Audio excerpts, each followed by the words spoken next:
இன்னைக்கு கண்டென்ட்டே ஆமக்கறி தான். நான் யார பத்தி சொல்றேன்ட்டு உங்களுக்கே தெரியும்.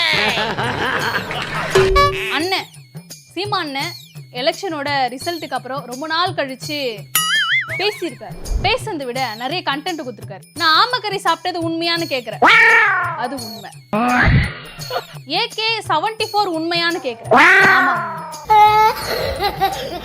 நான் மட்டும் ஜெயிச்சு வந்திருந்தேன்னு வைங்கல, ஒரு 4-5 பேரோட உள்ள போயிருந்தேன்னு வைங்கல, நீங்க 50 பேருமே காலி. யார் சொல்றா? நம்ம சீமான். இதே 2029 தனியால கெத்தா நின்னு கூட்டணியே இல்லாம அவங்க எல்லாரையும் தோக்கடிப்பன்னு சொல்லிட்டு ஒரு சபதம் ஒண்ணு கொடுத்திருக்காரு. அடுத்து நாங்க தான் அவனை சொல்லி நிறுத்துங்களேன்டா.